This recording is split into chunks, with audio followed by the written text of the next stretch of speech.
In the center of the planet, there sleeps the great Earth Dragon, a being of incomprehensible might. So immense is his power that even his dreams change the world, granting special individuals on the surface extraordinary powers beyond those of mortal men. This is the Earth of the Mirage universe, and you're listening to the Mirage Barrage. The black smear on the sky grew slowly. Thick clouds extended outwards like smudged fingers, crackling menacingly with lightning. The fierce winds picked up speed the closer the two Crystal Crusaders got to the creature in the center. Orson Fiennes turned to Levon Adams. "It's getting out of hand," he shouted to his superior. "Stay the course," Adams shouted back.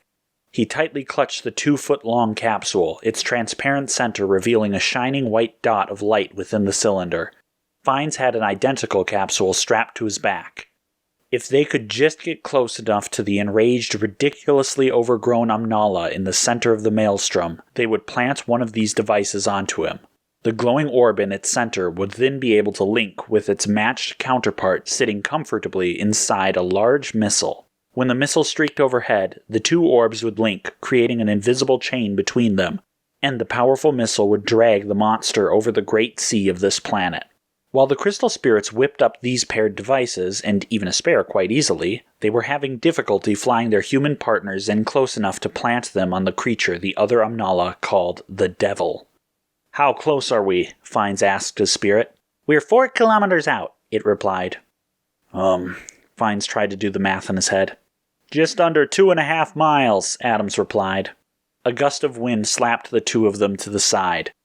A second of recovery later, and Fiennes shouted, instinctively forgetting his words would be transmitted by the spirits, "We need a backup!"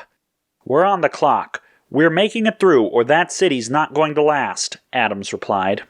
There really wasn't time for anything else to make it through, and honestly, nothing else could. Most aircraft would get buffeted by the winds, and even worse, the larger ships that could push through the air currents would likely be destroyed by the lightning bolts or when the Devil noticed them. In terms of size and power, only the Crystal Spirits could carry something in close enough. The Crystal Spirits. "Adams, have your spirit send in the capsule alone," Fiennes said, suddenly inspired. "Won't work," Adams shook his head. "Too far from the crystal." He indicated the bright gem on his belt where the Crystal Spirit resided and gained its strength. Sustained flight was only possible when the spirit was in contact with the little orb. "That's why we're going to sink the capsules," Fiennes replied. Adams got it. "Ready. Sink now." They did. "You better be ready to catch me," Adams said. "I have yet to sprout wings." Fiennes flew over and grabbed onto Adams's uniform. "Ready." The canister in Adams' arms flew out like a missile, shooting towards the center of the dark mass. "Spirit," Fiennes said. "Tell us if it hits." "Will do. Approaching." "Approaching?" "It just got blown off course. The other spirit is out of energy." "Increase entanglement tension," Orson said. The spirit directed some of its energy to the capsule on his back and clicked a few controls. The invisible chain now linking the two capsules started shrinking rapidly, attempting to reel in the other capsule with the other spirit. Partway through the process, the capsule was whipped back past them and then yanked to a halt. It felt all too slow coming back while they were stuck in the beating wind, but finally it was within reach of Adams. The spirit leapt back into the crystal on Adams' belt, recharged, and when it was ready, shot back out again. Again it missed, but it was getting practice. Once more it returned, shot off, and missed again. "4th time's the charm," Adams tried to say confidently, though the increasing turbulence and the wild return of the capsule was sapping some of that. He let go, and like the last several times, the capsule shot off. Unlike those times, Fiennes' spirit shouted after a moment, "Contact! Contact! It's landed on the creature. The spirit has it attached securely." "Pull us in," Fiennes said, and his spirit began to adjust the controls once more, tightening the invisible link.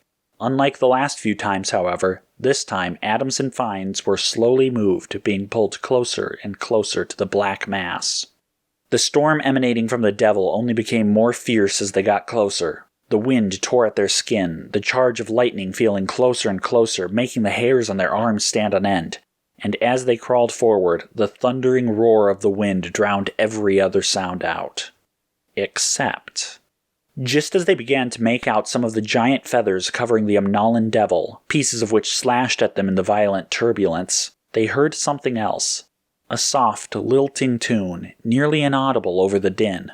And yet, it paradoxically seemed to cut through the turbulence. A sweet melody sung by a faint, high voice, like that of a little girl. It was haunting. "Do you hear that?" Fiennes asked. Or he tried to. The sound of his voice didn't reach his own ears.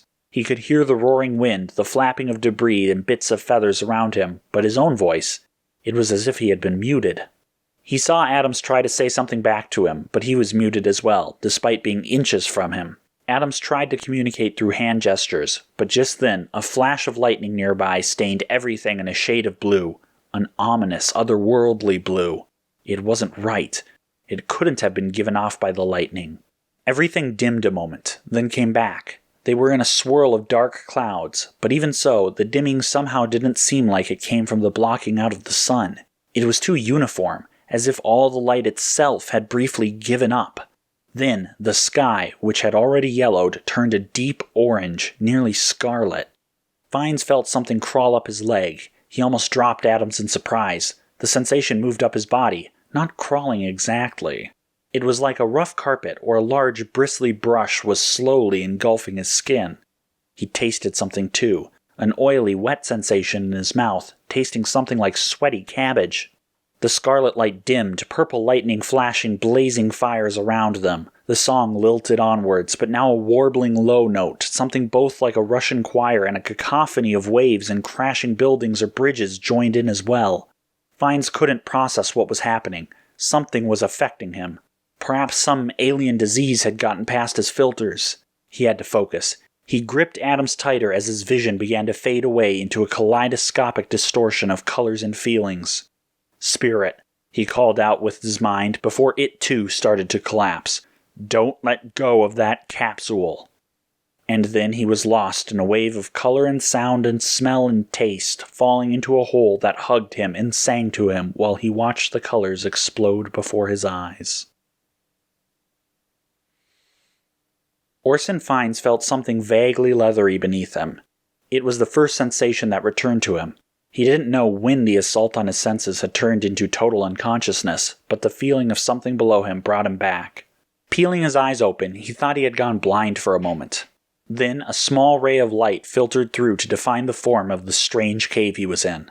The light was that vague, stormy yellow from the sky outside. He snapped awake, realizing where he was and what had happened.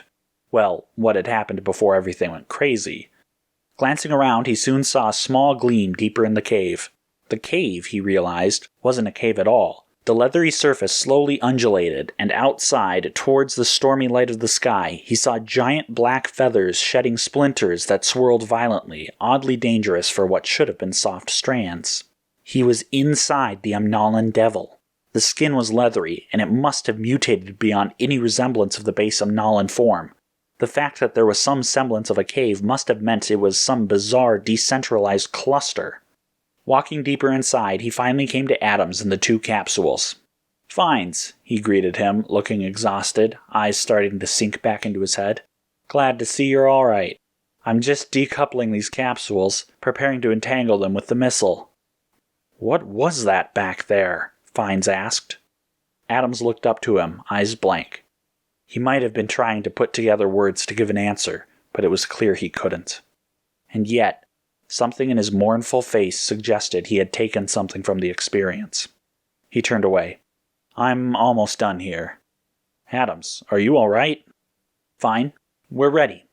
He tapped the capsule as he finished the adjustments. "What about the backup?" "Also tuned in. As long as there aren't any problems." "If only we were so lucky," Fiennes grimaced sarcastically. "Right," Adams agreed. "That's why I'm staying back to tune it if anything goes wrong." That's crazy," Orson protested. "I'm open to suggestions," Adams replied. Fiennes couldn't think of anything. "I'll stay," he finally volunteered. "No, I volunteered us for this mission," Adams said fiercely. "This mess is my responsibility. I'm seeing it through." "What's going on?" "Adams, you—" "Mission leader's prerogative," he insisted. "Get out." "Adams, you're needed out there." Adams raised his hand, directing his spirit. It shot out and merged with Fiennes' uniform, just as his own crystal spirit would to make him fly. But Adams' spirit dragged him back involuntarily, knocking him from his feet and flying out of the cave. By the time Orson called out to his own spirit, he was already outside the devil. The two spirits warred with each other, fighting to control the uniform. In the process, fines began to fall. And then he was buffeted by the winds of the monstrous storm. Adams' spirit abandoned them and returned, and Fiennes' could take over. But it didn't matter. Now that he was in the storm, he was beyond any control. He was flung around chaotically with only one general direction, away from the devil. Several moments later, some semblance of control returned. Orson tried to rush back into the storm, but any time he got close, the storms became too intense. "Orson, it's not going to work," the spirit said. He saw the point and gave up. "Let's go back. We have to at least get that missile on track." The missile plan went off flawlessly. It flew in from a safe distance, linked up with the capsule and tugged at the invisible chain, pulling it back over the Great Sea and eventually detonating. It did no real damage, and Orson was kind of surprised the plan worked in the first place, but it bought them lots of time. Enough time that an Elgra star cruiser would arrive in orbit before it could reach shore and pummel the devil from orbit. Orson stood in the control room near the heavy-duty comms units when it arrived. He called up his spirit again. "Come on, we have to have heard something," he insisted to the spirit.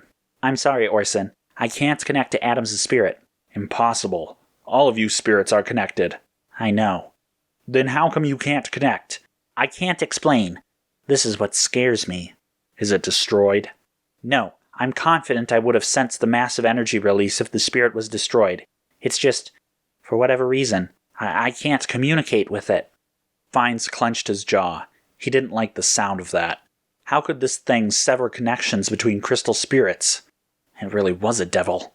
One of the Amnolans beside him indicated the Elgra ship was in position to fire. He tried to argue for some time for them to hold off, but he had nothing to work with. His arguments began to sound hollow even to his own ears.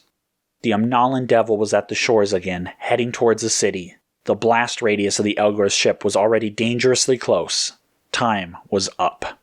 Orson Fiennes watched the bright beam descend from orbit towards the pitch-black center of the storm. It pierced the dark core, and in a few seconds, the shockwave and a wave of storming winds washed over them. And then came the scream. An inhuman shriek that pierced their minds, not their ears. For several seconds, Fiennes and all the Amnala collapsed, their minds ringing with the shock. And just as suddenly, it stopped. All was quiet, except the distant rumbling of thunder. For weeks afterwards, storm clouds hung over the grave of the devil. Some search parties went in, trying to find Adams, but the storms prevented any real coverage. By the time they broke, the Crusaders had no real expectation of finding him alive. They didn't even find a body. "I'm sorry, what does this have to do with crystal spirits going bad?" Kid Cosmos interrupted. He was sitting next to the present-day Orson Fiennes, who was wounded, with his crystal spirit directing the recovery. "I'm getting to that," Fiennes said patiently.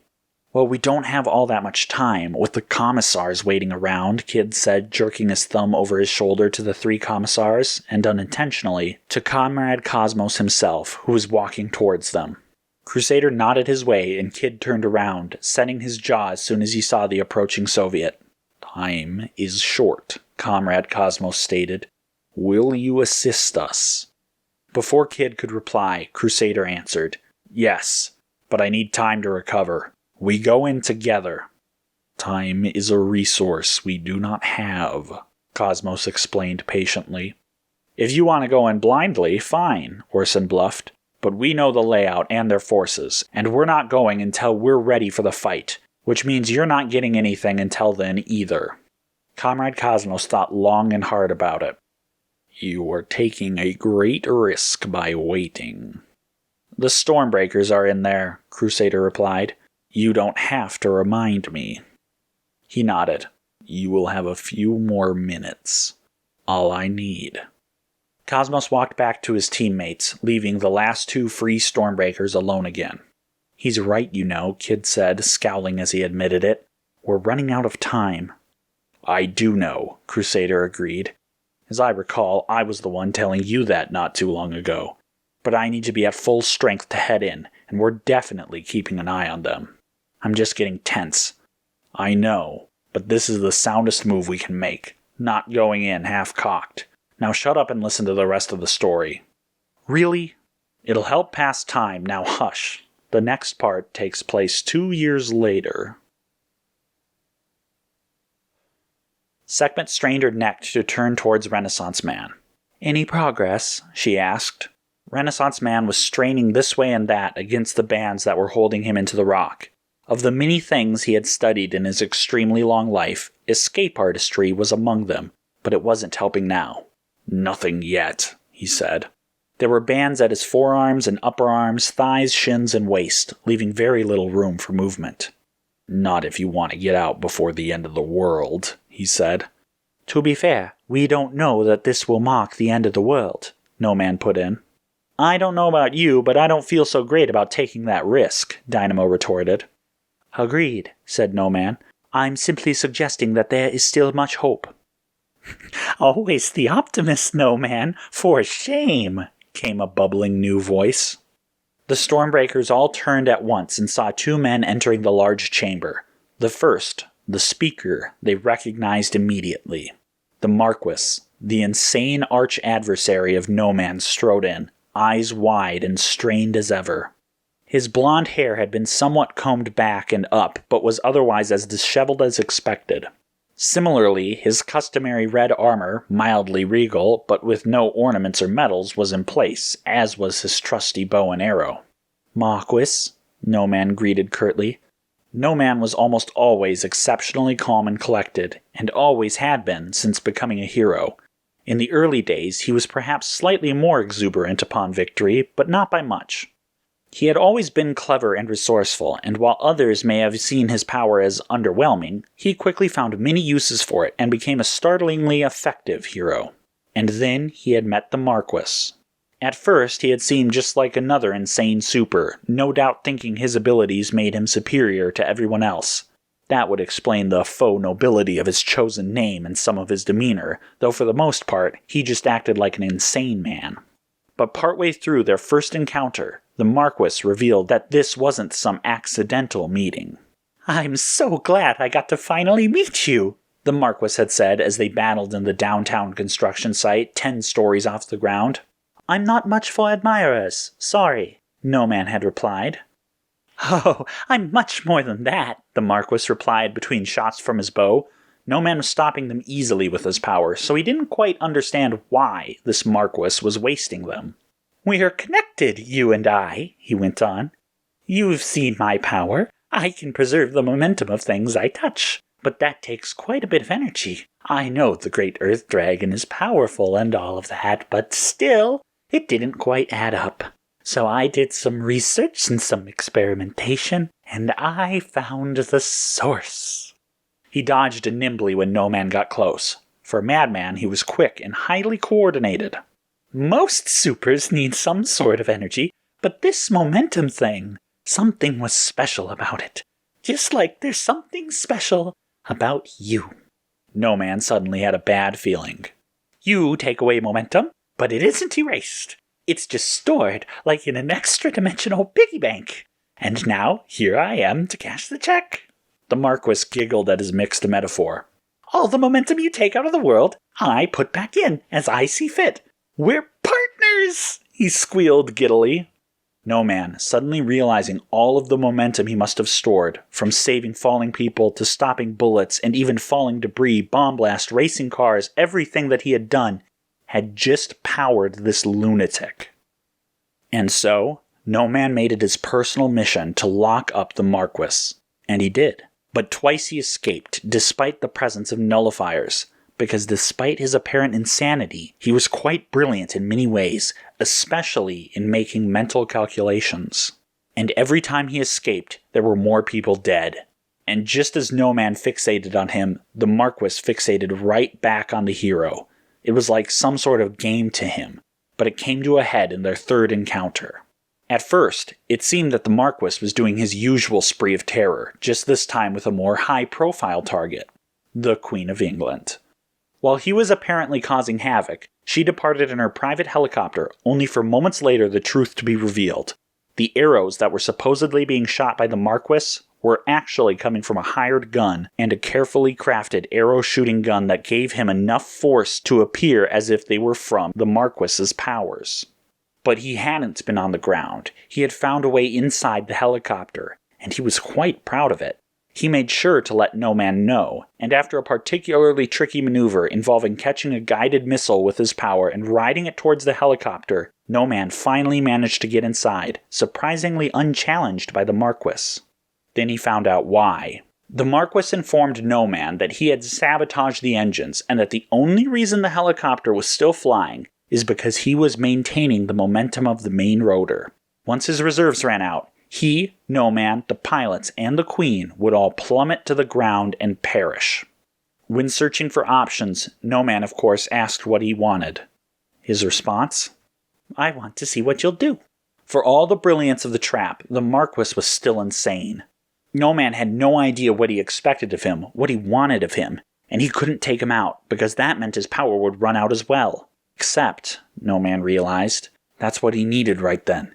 He stalled No Man in a series of back-and-forth talks while subtly signaling to the other occupants of the chopper that everything was okay. It took a long time, and the Marquis kept taunting him all the while, only realizing too late that No Man wasn't going to give him anything interesting. He just stalled.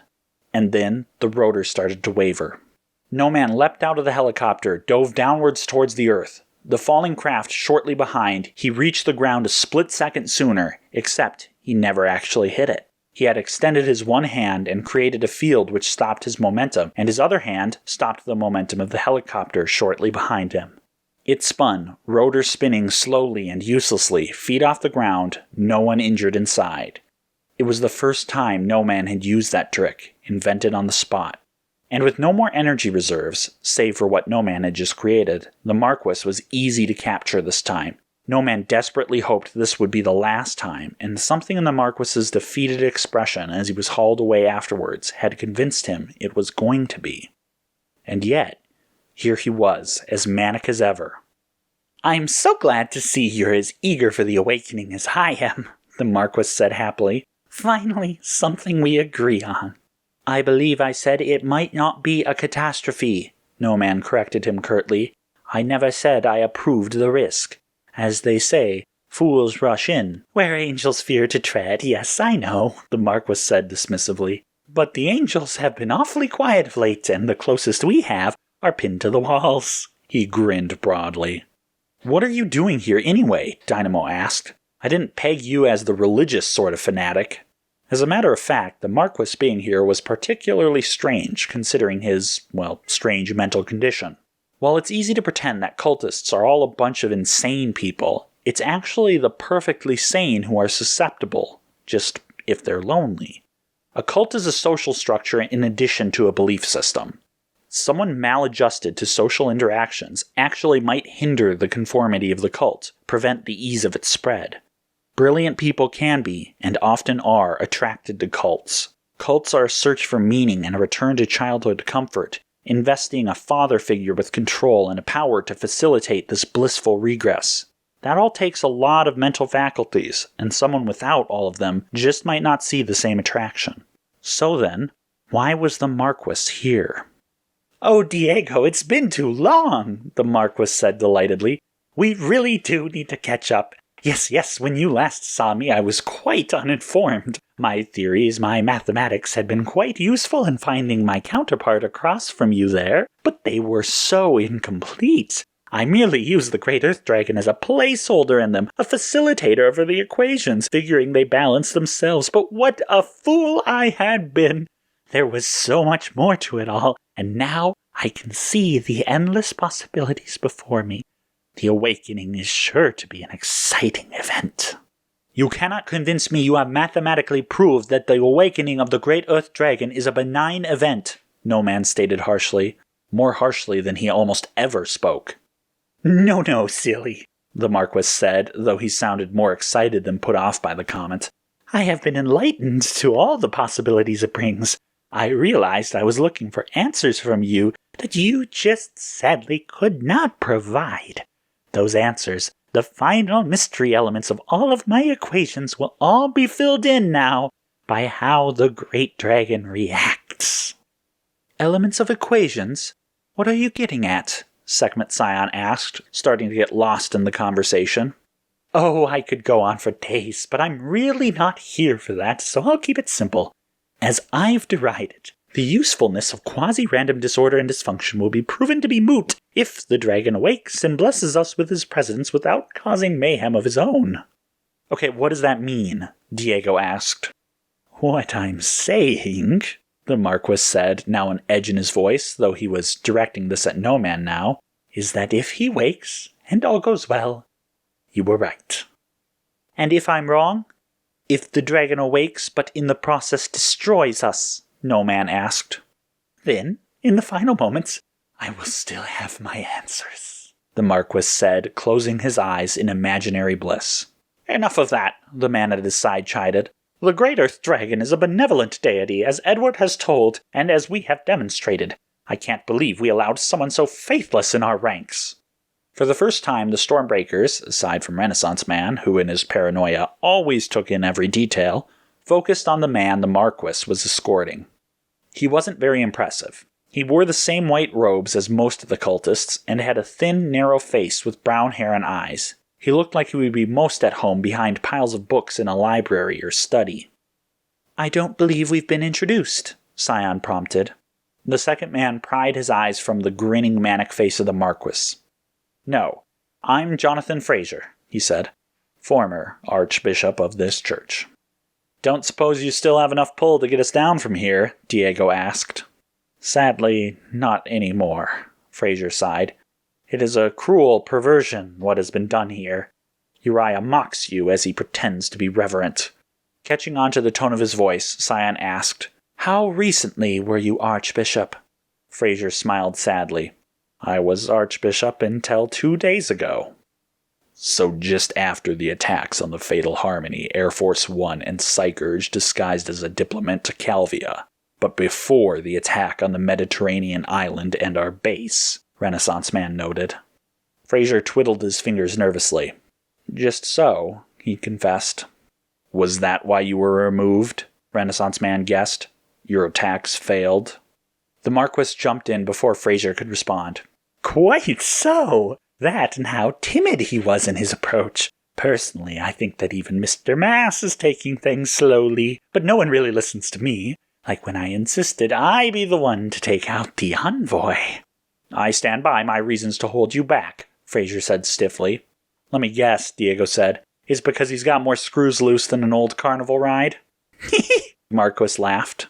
Something like that, Fraser admitted. And how ironic is it that now I'm trusted to keep an eye on you, the Marquis gloated. Jonathan, Scion interrupted the insane man, why have you come to us? He bowed his head. I have the greatest respects to each of you. I never meant you any harm. No, just millions of people, Diego noted. The time to wake the dragon had come, Fraser defended lamely. I told the others that whatever we did, we couldn't violate the sanctity of the past of the saints, lest we anger the great Earth Dragon. But lives were less important, Renaissance Man insisted. There were extenuating, Fraser began, but just then one of the chamber doors crashed open, and a small portly man, Victor, came in. Brother Fraser, Victor said in an unusually stern voice for him. What are you doing here? Fraser seemed momentarily lost for words. Victor shot a dirty look towards the Marquis, who just widened his ever-present grin. Finally, the former Archbishop found his voice. I was seeking penance from the saints, he explained, gesturing towards the Stormbreakers. Victor eyed the so-called saints suspiciously. There's a more direct way to seek penance, he stated, and gestured towards the ring of lava surrounding Edward. A distinct bead of sweat that had nothing to do with the ambient heat in the room formed on Fraser's forehead. He opened his mouth several times, but didn't find the words. Perhaps you're finished here, Victor suggested. Oh no, Victor, let him stay, the Marquis insisted. I think we had plenty more to chat about. Did you ask the Archbishop about that? Victor countered. We don't need to run everything by him, the Marquis said, giggling hysterically. Just because we're in a cult doesn't mean we can't think for ourselves. As the laughter filled the chamber, the little man began to count down. 3, 2, 1. Time's up, Marquis, Victor barked. My nullification field has just hit full power. Now I'm telling you to leave. The Marquis stopped laughing. Oh, Victor, he said, still trying to look amused but with a surge of frustration now visible trying to make its way out. Can't you take a joke? He grabbed Jonathan Fraser by the arm and started pulling him outside. Just before passing Victor on his way out, he stopped and said loudly, If you wanted time alone with great-great-granddaddy, all you had to do was ask. And he looked directly at Renaissance Man. Victor looked petrified. Although, the Marquis continued, giggling again, there might still be some hangers-on. And snickering, he left the room with his charge. Renaissance Man stared impassively at Victor, who didn't meet his gaze. Awkward, Diego said out of the side of his mouth. Not so much, Renaissance Man said. Go through enough generations and you always find disappointments. That snapped something inside Victor. Nothing could be more disappointing than having you as an ancestor, Victor shot back. You arrogant, self-absorbed, overrated coward. This is why I hate family, Renaissance Man dismissed. Exactly my point, Victor stamped angrily, tears starting to bubble up in the corner of his eyes. All my life I've heard about marvelous secrets that our family keeps, and this wonderful knowledge that might explain. Well, I worked all my life to learn these secrets, join the organization, and in the end, what do I find but some sad, desperate cult worshipping an ancestor so distant it hardly matters? That wasn't my doing, Renaissance Man said forcefully. That was about 4 generations down. Your ancestor It's not about the organization, Victor hissed. But of course you would think that. None of you would consider the real reason. Victor, Scion said, we just met. I don't know anything about you. Please, explain. I will listen. Victor wiped his eyes and clenched his teeth. He struggled as to whether to admit it or not. Finally, he decided it would do no good to hide it. Not all of us are as gifted as you, he finally said. Some of us that get powers don't get anything flashy. That would be fine. But some of us don't get powers that even work properly. I'm a nullifier. I can take away the powers of others, except that I can't do it when I want to. He took out the pocket watch again and contemplated it. It takes anywhere from 1 to 3 minutes for it to activate. In a life or death scenario, that would be too late several times over again. It would perhaps be useful in keeping an eye on superpowered prisoners where they had already been subdued and only needed to stay subdued, except that it only lasts from 5 to 10 minutes, and I have even less control over that. Some are blessed by the Great Earth Dragon. For the others, it's much more ambiguous.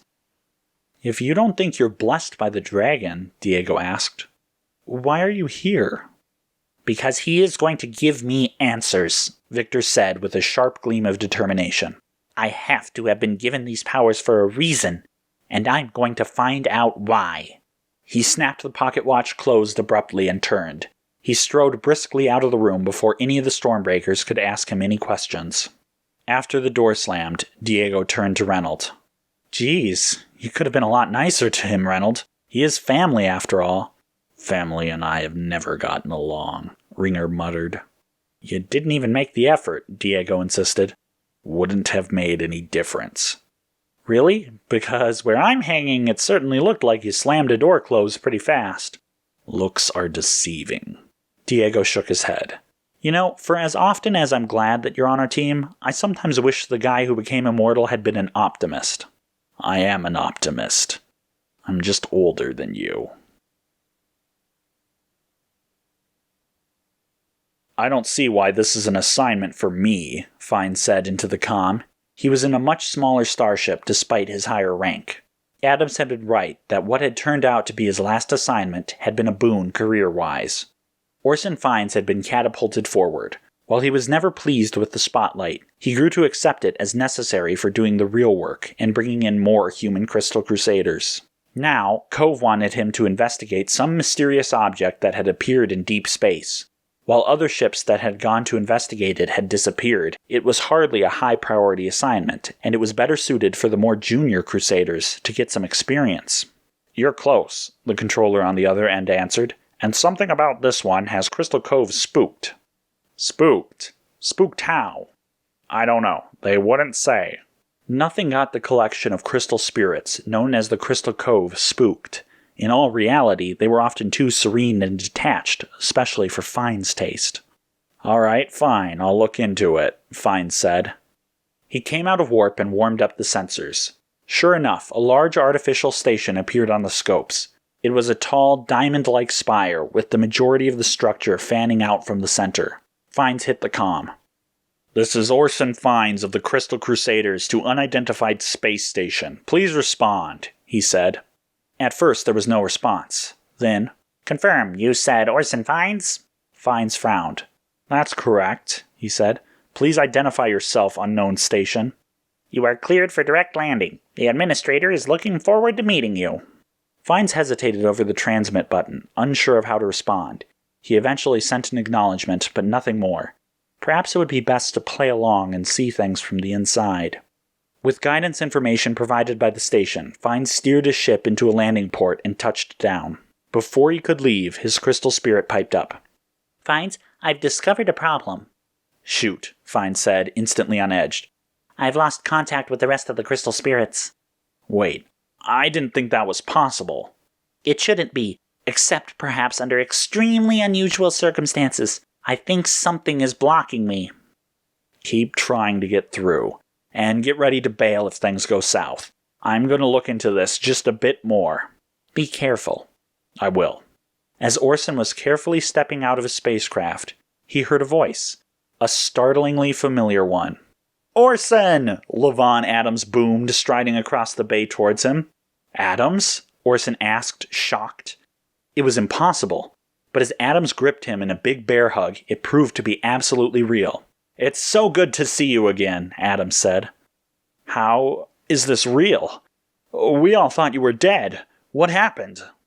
"I'll explain everything," Adams promised. "But let's go somewhere we can sit. It's a long story." "Director Adam," a Sifa alien said, rushing up with the datapad. "The quantum core is ready for testing." "Excellent," Adams declared, to Fines. "We'll stop by on our way, give you a brief tour of the station." "Director Adam?" Orson asked. "Oh, that? Some of the alien engineers mispronounced my name and it kind of stuck. I thought it was kind of cute." "If you say so." They walked under an archway out of the hangar bay. Two statues made the archway with their outstretched arms, as if they had parted the wall like a curtain. Their serene but blank faces had a big smile of welcome and pride. "Nice architecture," Fine said. "I thought so," Adams replied. "Sculpture is the highest form of art." "Didn't realize you were an art critic," Fines noted, a little unsure. "It's been a while since we've seen each other," Adams replied cryptically. Adams led Orson to a viewing chamber that overlooked the glowing, crackling core of the station. Energy pulsed from the top and bottom of the spire, through a long shaft, and hit the core. "This is our main workshop, the Quantum Forge, as I call it," Adams said, handing Orson a pair of darkened goggles. "Here we are developing a solution for the greatest problems in the universe." Orson didn't know how to follow up on that. "Ambitious as ever," he finally commented. Adams smiled patiently. "I see you don't believe me. I don't blame you. It's a bold claim. Allow me to explain. When you break down most problems, most threats, most catastrophes, there is one common element above all others that always matters, but we can never control." "I don't really do riddles," Fines mumbled. "Give it a shot. You'll get it," Adams assured him. Fines had no idea what he was talking about. He thought about a couple of problems, from the simple and ridiculous like his toaster not working to the life-threatening like a hostage negotiation. As far as he could tell, there was nothing in common. He started to feel like an idiot just standing there and not even remotely sure what to think or even where to begin. He didn't even know the scope of the problems Adams was talking about. He really hated standing there, Adams waiting expectantly. If he didn't say something soon, this was going to get unbearably awkward. Think faster, have to come up with something soon. Soon. "Time?" Orson guessed. Adams snapped his fingers. "Exactly." Are you saying you're building a time machine? Fines gaped in disbelief and just a bit of excitement. In a manner of speaking, Adams said proudly. Then, at the sound of a klaxon, he pointed down towards the core. Watch, they're about to begin. As Orson looked on, 2 pulses of energy, one from the bottom of the spire, one from the top, crackled and sped towards the core. The 2 collided, and the core lit up in a brilliant flash. When it subsided, the bright ball of crackling energy that had been the core was gone. Looking closer, Fines could see that there was a tiny pink ball of energy now in its place, no larger than a marble. What exactly happened? Orson asked. Step 1 is almost complete, Adams answered. It's a long journey until the end.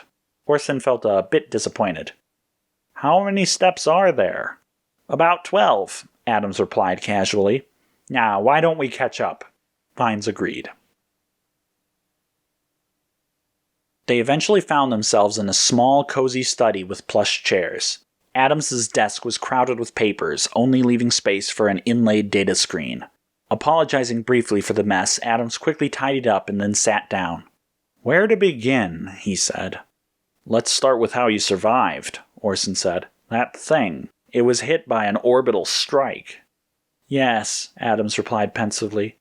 It was chaotic, to be sure, but many pieces of the devil were quite intact. My spirit and I simply rode down on one of them, and it cushioned the fall. It was unpleasant, but hardly lethal. Afterwards, I was trapped in the center of a rather nasty storm. I found shelter in a cave along the beach and hid there for quite some time. Okay, Orson said, putting the pieces together in his mind. But after the storm abated, we were searching for you. How come we didn't find you? The storm abated? Adams asked, sounding shocked for the first time since Orson saw him again. Of course, Fine said. Why wouldn't it have? Adams shook his head. You were there when we approached it. You saw how it could bend reality. It was pretty intense, Fines admitted. But bend reality? I think you're exaggerating. Am I? Adams smiled knowingly. Then how did I get off the planet? Well, I don't know. I was asking you. Fines was confused now. While we were stuck in the storm, my crystal spirit merged with pieces of the devil's body and harnessed some of its power so that we could escape. What? We warped space itself until I was deposited on a small Sifa colony.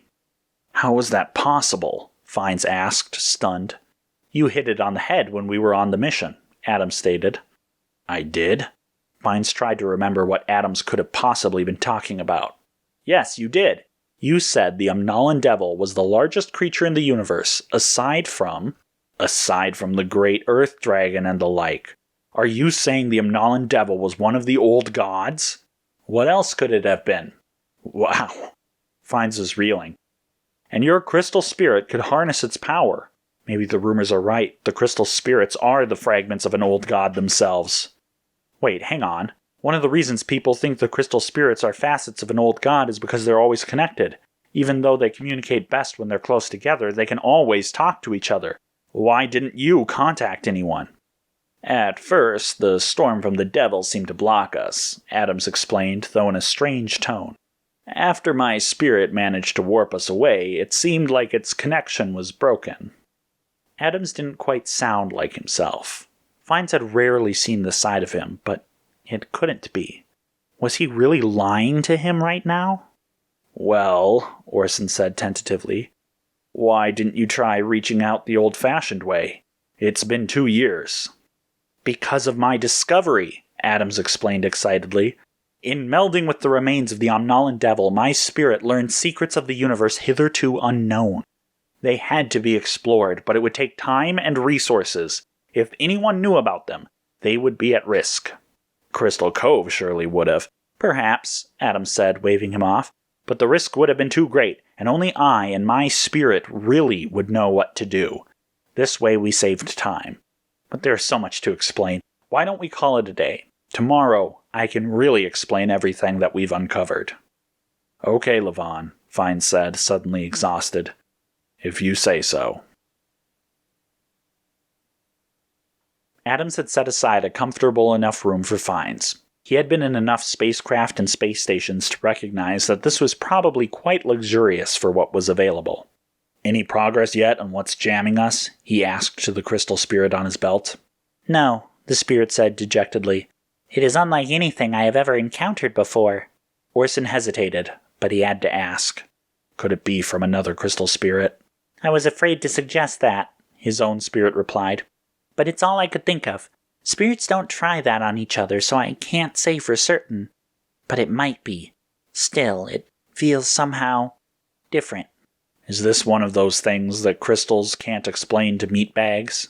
Yeah, kind of. Sorry. Don't worry about it. This is your territory.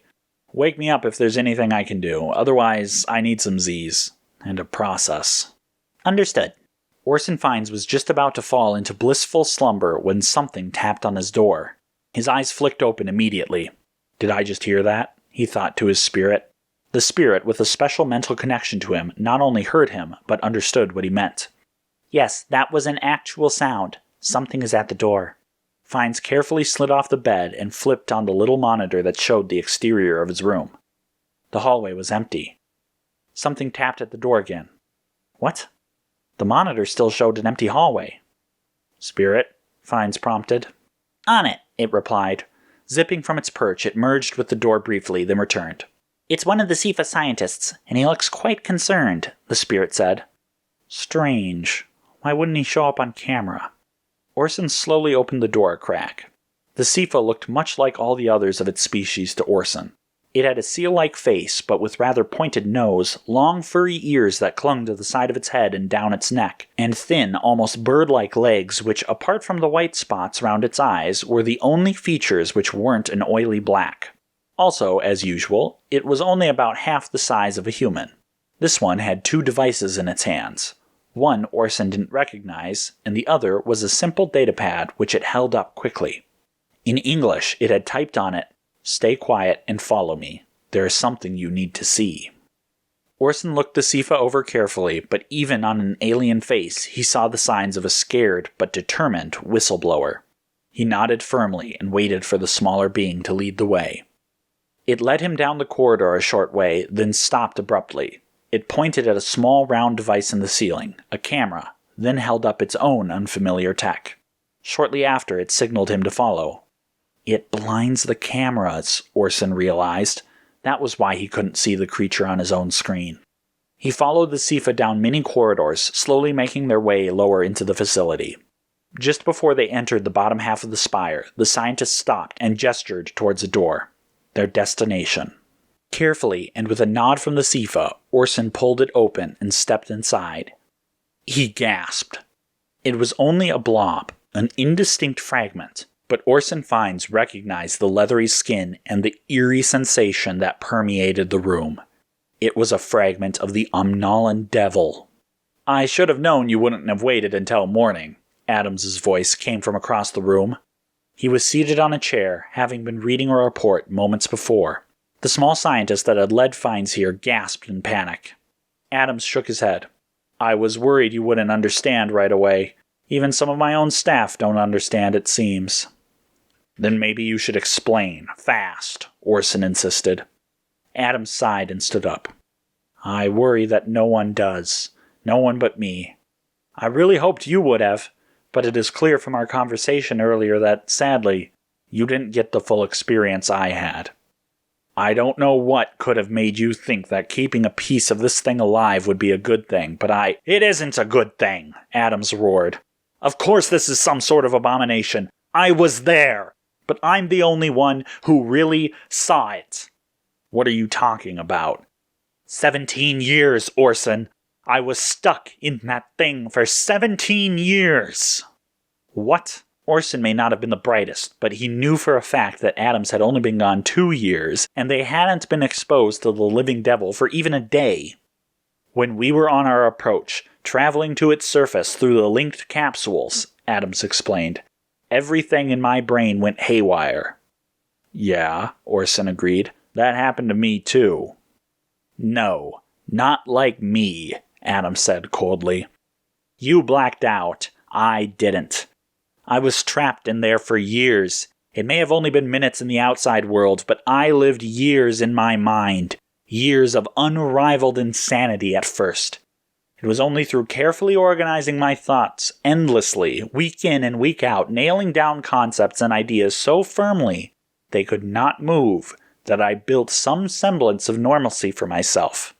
I counted the passage of time. 17 years I counted. And in that time I made plans. Then I made peace with never escaping my own mind. But I did. And when I did, I kept my promise and personally killed that thing. Orson slowly processed what he had said. 17 years. How could that be true? Could he even know? But if the Amnalan Devil really was an old god, or maybe Adams was just insane. Then why do you have a piece of it? Fiennes finally asked. Because killing it was the most satisfying thing I have ever done in my life. In that single instance, I experienced not just relief, but true achievement, a culmination of purpose. So what, you want to kill it again? No, I want everyone to kill it again. I don't. Adams raised a finger to stop him. Do you realize what a miserable and wretched galaxy we live in? The sheer amount of pain and suffering that occurs on a daily basis. He was insane. Yes, Fiennes said slowly and carefully, but that's why we have people like the Crystal Crusaders, to make it a better place. Exactly, Adams agreed, taking Fiennes aback suddenly. Now he was completely lost. Organizations like the Crystal Crusaders exist to spread peace and well-being to the stars. They just think too small. Say again? Let's pretend the Crystal Crusaders finally win. They manage to pacify the warlords, the criminals, the psychopaths. What then? We are left without malevolence, yes, but people won't be happy. They still will experience tragedy, loss, and most malignant of all, a sense of emptiness. No purpose for many, no joy, no sense of accomplishment. This is what I will grant to everyone. By having them all kill a new Amnalan devil? Perhaps, but that is the smallest part of the solution. Don't you see? Even after a single triumph, that too will fade. It is time that is the enemy. It is time that will be conquered. So you made a time machine to... To what? Orson thought. He genuinely had lost the train of thought Adams was going down. Not a time machine, Adams spat. Something much more elegant. At the moment of universal exaltation, be that in the destruction of a great evil like a new, more dreaded Amnalan devil or something else entirely, I will capture that moment. Everything will be caught then and there, time only existing in a repeated microsecond, a perfectly preserved moment of sheer joy and purpose. The greatest gift possible to give the universe. No, I will have fixed the universe. You're insane, Fiennes finally said. Adams was disappointed, saddened. I wish you could have seen what I'd seen. Then you would understand. What I do is the greatest good conceivable, if you'd only think about it. And the innocents you'd slay by creating this new Amnalan devil? Orson, you're thinking too small. Compared to an infinity of purposeful satisfaction for trillions of beings across the galaxy, absolutely worth it. There is nothing that can outweigh an infinity of good. So there's nothing you won't do. You don't think I can do it, Adams said, as if suddenly realizing the problem. Understandable. Let me prove it to you. He snapped his fingers and a wall retracted to show the interior of the vertical shaft of the station and the small pink dot that had been created earlier. Fiennes also saw monitors displaying the lower half of the spire was now perfectly pointed at a small yellow and blue planet below it, the Amnalan homeworld. I assure you that Quantum Forge, once expanded to its full form, will be able to do it. It harnesses the underlying facets of reality in the same way we've been able to create this. He gestured towards the pink marble. Now, by shattering this planet and the old god that must reside inside, we will be able to harness the energy and material necessary to fuel the next steps of our project. Orson saw him place a finger above a switch, one that no doubt would begin the genocidal process. He didn't wait. He dove towards Adams, his crystal spirit already on its way to fuse with and stop the control panel. Several things happened at once. Orson's spirit hit the panel, but was immediately rebuffed by a bright flash of blue the exact same shade as it. because at that moment, Adams's crystal spirit had left from its own merge with the panel and shot out in a blinding flash towards Orson's face, just as Adams, who was spinning around instinctively towards his attacker, ordered it to. All of his defenses gone, normally provided by his crystal spirit that had put all its effort into stopping the deployment of the little weapon, Orson was all too open to the incoming attack. The crystal spirit struck him in his left eye and the pain shot through him. Orson collapsed backwards, now half blinded as his own crystal spirit returned in a panic, trying to do anything to help, but it was too late. Adams didn't say anything as he turned and pressed the button to launch the little marble of energy that would start the chain reaction to destroy the planet below. Orson pulled his right eye, his remaining eye, open just in time to see the energy point dropping to the planet and Adams's crystal spirit, now stained blood red, return to its master. And then, Orson saw Red himself. In a blind fury, he charged forwards. His crystal spirit was on the same page. It fused with his uniform, amplifying his movements and strength. As Adams turned around once more, he saw his former partner slam into him. Fiennes picked him up and threw him through the window, the crystal spirit sending him flying. Adams smashed through the glass and beyond, finally crashing through some of the delicate equipment and the stream of energy running from the top to bottom of the station's spire. Orson Fiennes didn't stop to see if Levon was all right. He instead dove through the window himself and released his crystal spirit to create a bubble of air around himself. Flying off with only one eye, he accelerated, glancing around furiously, trying to spot the little deadly dot. At first, he only saw the infinite void of black space and the planet below. Then, he spotted it. He dove as fast as he could, the crystal spirit ejecting some of the excess air to propel him faster and faster before the weapon could hit the atmosphere. He reached out as if to grab it, and then realized how suicidal that would be. He needed to go faster. He allowed the spirit to jettison more air and accelerate him even further, then adjusted course, coming up alongside the falling marble. Then he focused and let loose with a new stream of air directed straight at the weapon. He continued to fire until his air dropped dangerously low. The pink dot flew away, growing smaller and smaller until it became invisible. "Spirit, did we get it?" Calculating. Yes, it will miss the planet and escape orbit. It will fall into the sun, but the star has more than enough mass to make up for what will be destroyed. Virtually no damage will have been done. Good, Orson sighed and turned, wondering if he had enough air left in his little bubble to return to the quantum forge. Just as it came back into view, he saw it flicker and begin to vanish. Because inside, Adams had recovered, and moments before saw the energy from the quantum forge starting to spiral out of control, striking at the walls of the station. "Spirit," he had called. Immediately, the now red spirit fused with the main controls of the station. The erratic energy calmed a bit. "Director Adam," the spirit called. "The station will not go critical, but it needs major repairs." "Understood," Adams said. "How long will it take?" "We have a more pressing matter," the spirit announced. "I am unable to continue blocking the connection of the crystal spirits." Adams paused, inhaling deeply. "Then we have only one choice. Ready the station for translation." Then he stepped over and gazed down the bottom of the spire. From below, Fiennes couldn't see Adams as the station vanished into space. Crystal Crusader finished his story. Kid Cosmos sat silently.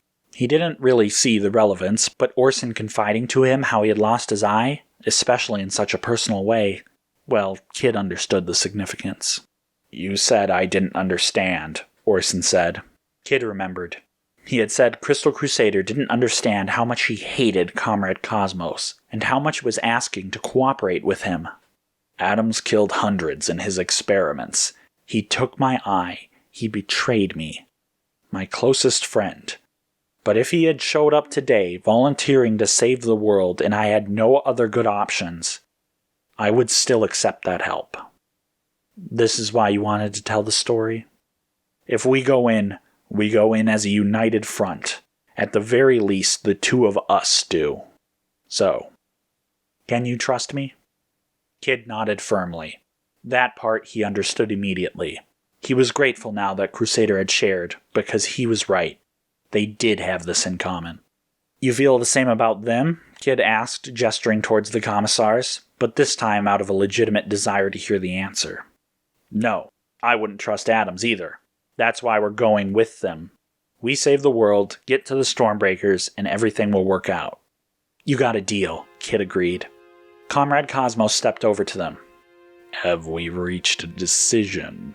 He asked sourly. We're going in, Kid answered. Ready when you are. Next time, the final battle begins. The cult of the Great Earth Dragon begins the ritual to summon the mighty being. But will it bring everlasting peace, or spell doom for the planet? Or can the Stormbreakers and Cosmos' Commissars stop it before that can happen? Find out next time on the Mirage Barrage.